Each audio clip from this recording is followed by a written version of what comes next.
एक क्षण एक दिन बदल सकता है। एक दिन एक जीवन को बदल सकता है और एक जीवन पूरे विश्व को बदल सकता है। अगर आप बहुत मुसीबत से गुजर रहे हैं तो एक बात जीवन में हमेशा याद रखना, सितारे कभी भी अंधेरे के बिना नहीं चमकते। बीते ताही बिसार दे, अब आगे की सोच। आगे पूरा जीवन पड़ा है और यह सोचना जीवन में बहुत जरूरी होता है। नमस्कार दोस्तों, मैं ज्योतिषाचार्य एडी शास्त्री और आपके अपने YouTube चैनल नक्षत्र एस्ट्रो वर्ल्ड में मैं आप सभी का सादर अभिवादन करता हूं। दोस्तों, आज का ये जो ज्योतिष का कार्यक्रम है, ये जो राशिफल है, ये मकर राशि वाले जातकों के लिए खास है और ये जो राशिफल है आपकी जन्म की राशि चंद्र राशि पर आधारित है। अगर आपको अपना लग्न पता है, आपके पास अपनी जन्म कुंडली बनी हुई है, तो इस राशिफल को आप अपनी लग्न राशि के अनुसार भी देख सकते हैं। दोस्तों, अगस्त 2024 आने वाला महीना मकर राशि वाले जातकों के लिए कैसा रहेगा, नवग्रहों की स्थिति किस प्रकार रहेगी, नवग्रह किस प्रकार सुफल देने में सक्षम होंगे, आज हम ये जानेंगे, समझेंगे और अंत में कुछ अचूक उपाय जिनको करने से इन्हीं नवग्रहों की कृपा को हम प्राप्त कर सकते हैं। अगस्त 2024 मकर राशि वाले जातकों के उनके स्वास्थ्य के लिए, उनकी शिक्षा के लिए, उनके प्रेम प्यार के लिए, उनकी संतान के लिए, उनके वैवाहिक सुख के लिए और विशेष करके उनके भाग्य, करियर और बिजनेस के लिए अगस्त 2024 कैसा रहेगा। दोस्तों, वीडियो शुरू करने से पहले मेरा आपसे हृदय से अनुरोध है, निवेदन है कि अभी तक आप मेरे चैनल पर नए हैं या फिर आपने मेरे चैनल को सब्सक्राइब नहीं किया तो पहले आप चैनल को सब्सक्राइब कर लें, बेल आइकन बटन को जरूर दबाएं ताकि मेरे आने वाले और भी नए नए वीडियो के नोटिफिकेशन सीधे आप तक पहुंचे। और एक लाइक और कमेंट जरूर करें क्योंकि आपका एक लाइक और एक कमेंट मेरे अंदर बहुत ज्यादा आत्मविश्वास भर देता है। तो दोस्तों, अगस्त 2024 में नवग्रहों की स्थिति किस प्रकार रहेगी।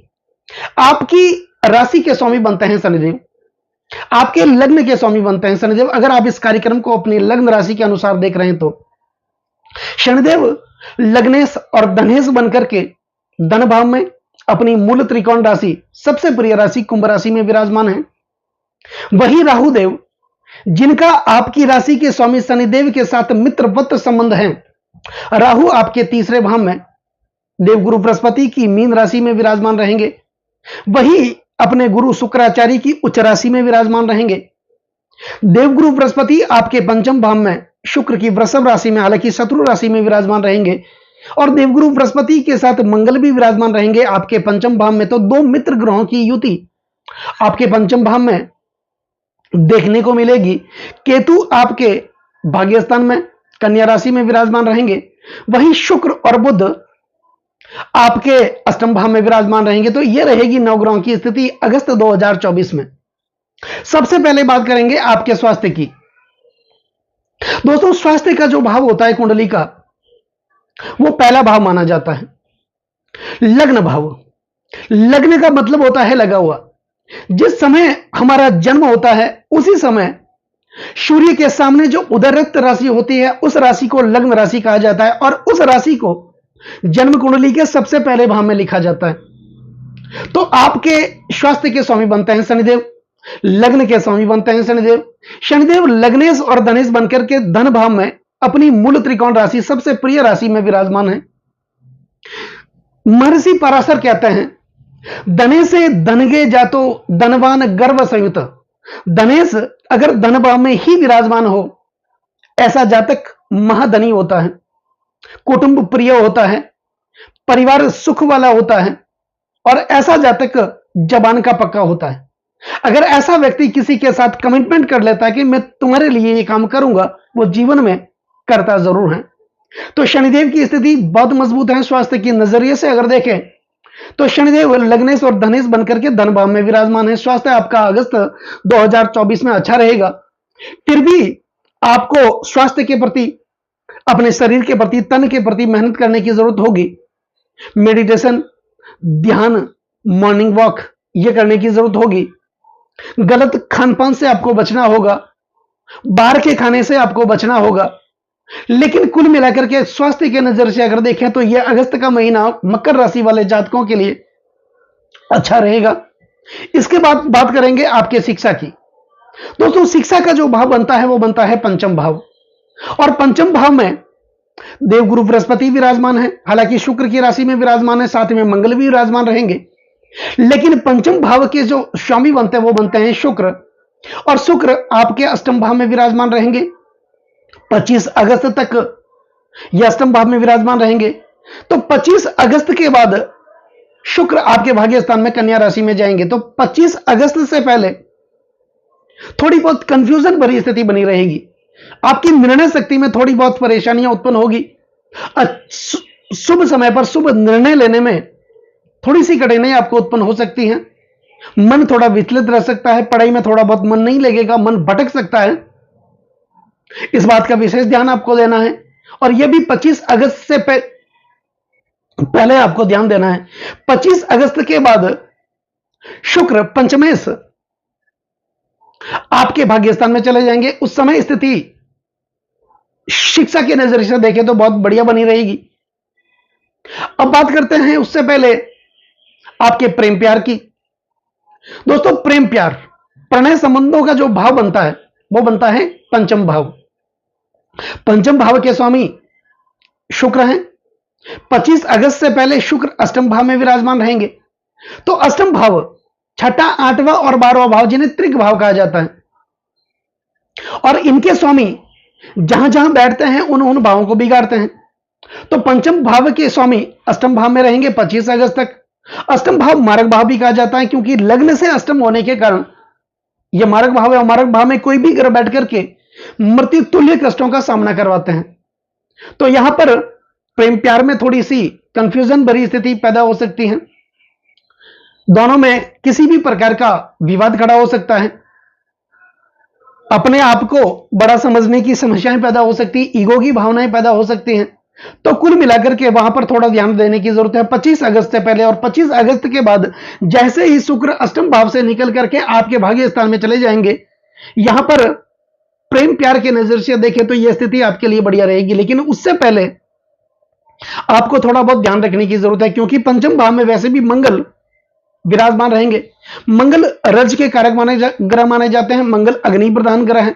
मंगल की अच्छी स्थिति काम शक्ति को बढ़ाती है, और अशुभ स्थिति काम शक्ति को खत्म कर डालती है। तो एक सुखी दाम्पत्य जीवन के लिए पति और पत्नी के बीच संतुलित काम शक्ति का होना बहुत जरूरी माना जाता है।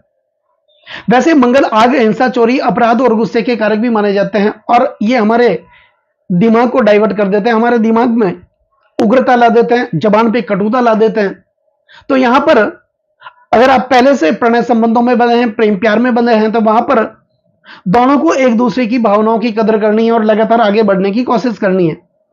वहां पर अगर किसी प्रकार की ईगो की, अहम की समस्या आप दोनों में से किसी को एक को है, तो वहां पर दाम्पत्य जीवन या फिर प्रणय संबंध आपका खराब हो सकता है। यह 25 अगस्त से पहले। हालांकि देवगुरु बृहस्पति पंचम भाव में विराजमान रहेंगे। बृहस्पति समय समय पर आपको ज्ञान का आभास करवाते रहेंगे, आगे बढ़ने के लिए प्रेरित करते रहेंगे, या आपको उचित निर्णय देने में सक्षम भी होंगे। फिर भी मंगल वहां पर बैठेंगे, और पंचम भाव के स्वामी शुक्र आपके अष्टम भाव में विराजमान रहेंगे। तो ये आपको थोड़ी बहुत समस्याएं दे सकते हैं। अब बात करते हैं आपके वैवाहिक सुख की। तो दोस्तों, वैवाहिक सुख का जो भाव बनता है वो बनता है सप्तम भाव। सप्तम भाव, सप्तमेश चंद्रमा है, और चंद्रमा सब 2 दिन में अपनी राशि को बदल देते हैं। तो चंद्रमा का इतना बड़ा कोई इश्यू नहीं है। यहां पर सूर्य विराजमान है सप्तम भाव के अंदर, अष्टमेश बनकर के विराजमान है। दोस्तों, मैंने आपको पहले भी बताया था, छठा, आठवां और 12वां भाव ये त्रिक भाव माना जाता है, और इन भावों के स्वामी जिन जिन भावों में रहते हैं उन भावों को बिगाड़ते हैं। तो वहां पर ये समस्याएं खड़े करते हैं। सूर्य अष्टम भाव के स्वामी है और आपके सप्तम भाव में विराजमान है। यहां पर सप्तम भाव पति पत्नी का माना जाता है, वैवाहिक सुख का माना जाता है, और विशेष करके यह भाव यौन संबंधों का प्रतिनिधित्व करता है, भागीदारी का भाव, पार्टनर का भाव माना जाता है। और दसम से दसम होने के कारण आपके कार्य क्षेत्र का, आपके रोजगार का भी भाव यही सप्तम भाव माना जाता है। तो 16 अगस्त को सूर्य जब अपना राशि परिवर्तन करेंगे, तो यह आपके अष्टम भाव से निकल करके आपके भाग्य स्थान में चले जाएंगे। इससे पहले 16 अगस्त को सूर्य अपना राशि परिवर्तन करेंगे और सप्तम भाव से निकल करके अष्टम भाव में चले जाएंगे। लेकिन उससे पहले सूर्य अष्टमेश बनकर के आपके सप्तम भाव में ही विराजमान रहेंगे, तो वहां पर पति पत्नी में थोड़ी बहुत समस्याएं खड़ी कर सकते हैं। पार्टनर के साथ आपके संबंध बिगड़ सकते हैं, भागीदार के साथ मतभेद पैदा हो सकता है, आपके कार्य क्षेत्र में थोड़ी बहुत समस्याएं पैदा हो सकती हैं। इस बात का विशेष ध्यान रखना है। संयम बना करके रखें, मन में मिठास बना करके रखें, भाषा में थोड़ी संयमितता बना करके रखें। किसी के साथ वाद विवाद न करें, पति पत्नी के साथ वाद विवाद न करें, भागीदार के साथ, पार्टनर के साथ वाद विवाद न करें, परिवार के लोगों के साथ वाद विवाद न करें। लेकिन 16 अगस्त के बाद सूर्य अपना राशि परिवर्तन करेंगे और सप्तम भाव से निकल करके अष्टम भाव में स्वगृही बनकर के विराजमान होंगे। हालांकि अष्टम भाव मार्ग भाव भी माना जाता है, लेकिन सूर्य यहां पर स्वगृही होंगे। सूर्य को बुध का साथ भी मिलेगा, यहां पर बुधादित्य योग बनेगा आपके लिए। यह 16 अगस्त के बाद है, तो 16 अगस्त के पहले आपको थोड़ा बहुत ध्यान रखने की जरूरत होगी। दोस्तों, शुक्र भी आपके अष्टम भाव में विराजमान रहेंगे 25 अगस्त तक। 25 अगस्त के बाद शुक्र आपके अष्टम भाव से निकल करके आपके भाग्य स्थान में कन्या राशि में चले जाएंगे। तो जब तक सूर्य आपके अष्टम भाव में विराजमान रहेंगे, शुक्र आपके अष्टम भाव में विराजमान रहेंगे, तो पति पत्नी में प्रेम प्यार के लिए ये थोड़ी बहुत समस्याएं आपके लिए खड़ी कर सकते हैं। तो वहां पर थोड़ा बहुत आपको ध्यान रखने की जरूरत होगी। बाहर ज्यादातर घूमने फिरने से बचें, बाहर के खान पान से बचें। दूसरी बात, अगर आप रिसर्च से जुड़े हुए हैं, ऑकल्ट साइंस से जुड़े हैं, पराविज्ञान से जुड़े हुए हैं, प्रत्यक्ष संपत्ति आपको थोड़ी बहुत मिलेगी वहां पर, क्योंकि शुक्र आपके 25 अगस्त तक आपके अष्टम भाव में विराजमान रहेंगे। तो 25 अगस्त के बाद शुक्र कन्या राशि में, बुध की राशि में चले जाएंगे, अपने मित्र ग्रह की राशि में चले जाएंगे। वहां पर शुक्र और केतु की युति देखने को मिलेगी। तो यहां पर थोड़ा बहुत आपके लिए अच्छा होगा, और वो होगा 25 अगस्त के बाद। दोस्तों, 22 अगस्त को बुध, जो कि आपके भाग्यस्थ बनते हैं, आपके भाग्य के स्वामी हैं, 22 अगस्त तक बुध आपके अष्टम भाव में विराजमान रहेंगे, और 22 अगस्त के बाद बुध वक्री होकर आपके सप्तम भाव में चले जाएंगे। बुध यहां पर 22 अगस्त से पहले पाप कर्तरी प्रभाव में रहेंगे, क्योंकि दो पाप ग्रहों के बीच ये अष्टम भाव में विराजमान रहेंगे। सूर्य हालांकि पाप ग्रह नहीं, ये कुरु ग्रह माने जाते हैं। तो बुध वाणी के ग्रह माने जाते हैं, बुध व्यापार के ग्रह माने जाते हैं, कला के, मीडिया के, लेखन के ग्रह माने जाते हैं।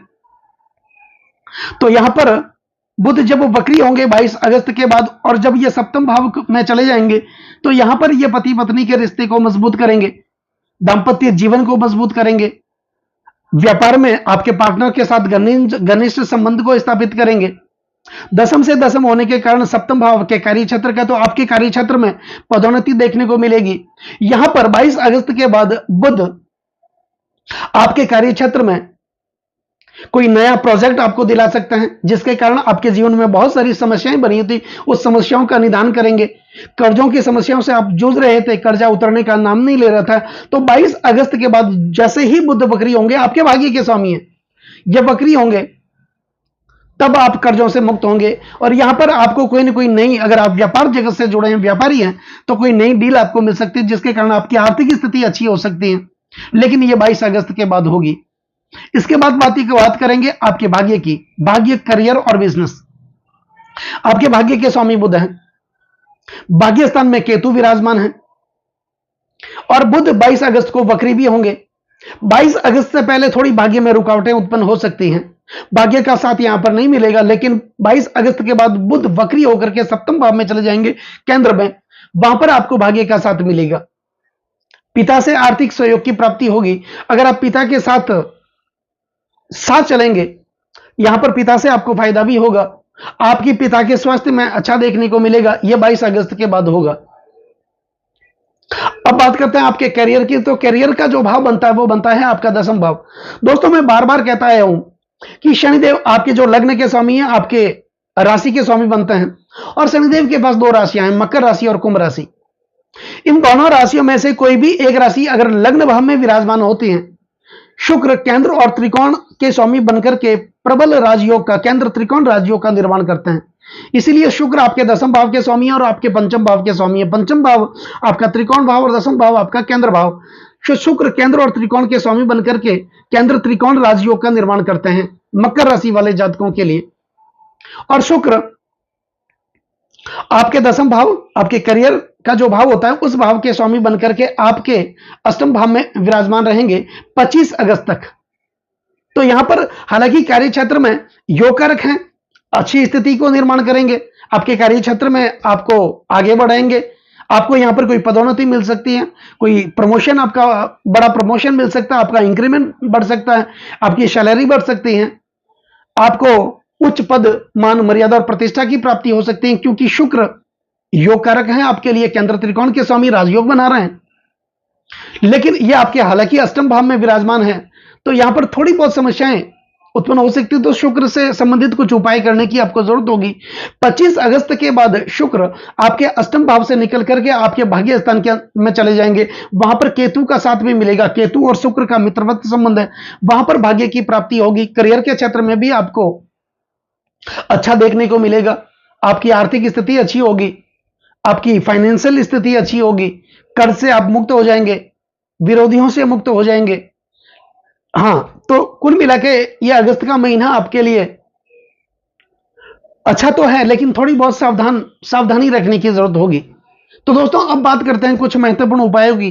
तो उपाय में सबसे पहले आपके राशि के स्वामी, लग्न के स्वामी शनिदेव से संबंधित कुछ उपाय करने की जरूरत होगी। और वैसे भी मकर राशि वाले जातकों के लिए शनि की 7.5 भी चल रही है, और शनि की 7.5 का यह अंतिम चरण चल रहा है। मार्च 2025 में मकर राशि वाले जातक शनि की 7.5 से मुक्त हो जाएंगे। तो जाते जाते शनिदेव मकर राशि वाले जातकों को मालामाल करके जाएंगे, क्योंकि जाते हुए शनिदेव हमेशा अच्छे लगते हैं और कुछ न कुछ जीवन में बदलाव करके जाते हैं, बहुत बड़ा परिवर्तन दे करके जाते हैं। तो शनिदेव से संबंधित कुछ उपाय करने की जरूरत होगी। उपाय में शनि के 20 मंत्रों का जाप करना है, शनि के पौराणिक मंत्रों का उच्चारण करना है, शनि के गायत्री मंत्रों का उच्चारण करना है। ओम प्राम प्रीम प्रो शनय नमः, इस मंत्र का आप नियमित उच्चारण करें। ओम नीला जन्म समाभासम रवि पुत्रम यमागर्जम छाया मार्तंड संभूतम तम नमामि शनैश्चरो, इस मंत्र का नियमित आप उच्चारण करते रहें। या फिर शनि गायत्री मंत्र ओम नीला जन्म समाभासम रविपुत्रम यमागर्जम छाया मार्तंड संभूतम तम नमामि शनैश्चरम, इस मंत्र का तो आपको नियमित उच्चारण करना ही है। साथ में शनि के जो गायत्री मंत्र हैं, ओम कृष्ण गाय विद्महे रविपुत्राय धीमहि तनो शनि प्रचोदयात्, इस मंत्र का आप नियमित उच्चारण करते रहें। और उसमें भी शनिवार के दिन छाया पात्र, जिनमें एक मिट्टी का दीपक लेकर के उसमें सरसों का तेल डाल करके आप किसी पीपल के वृक्ष के पास जाएं, संध्या काल के समय आप अपना उस तेल में मुख देखें, मुख देख करके पीपल के वृक्ष के जड़ के पास आप रख के आ जाएं और रख के आप निकलें। 21 कदम तक आपको पीछे मुड़ के आपको नहीं देखना है, यह आपको करना है। शनि से संबंधित कुछ दान पुण्य, काली वस्तुओं का दान, काले तिल का दान, उड़द का दान, काले वस्त्र में बांध करके शनिवार के दिन संध्या काल के समय अपने सर के ऊपर 11 बार घुमा करके आप बहते हुए जल में प्रवाहित कर दें, या फिर किसी जरूरतमंद को आप दान कर दें। यह उपाय आपको करना है। शनिदेव की कृपा आप लोगों पर हमेशा बनी रहेगी। तो दोस्तों कैसा लगा ये वीडियो अगर आपको अच्छा लगा हो, मेरा समझाना आपको सार्थक लगा हो, समझाने का तरीका अगर आपको सार्थक लगा हो, तो इस वीडियो को आप आगे से आगे शेयर जरूर करें और कमेंट में जय शनिदेव जरूर लिखें। नमस्कार दोस्तों।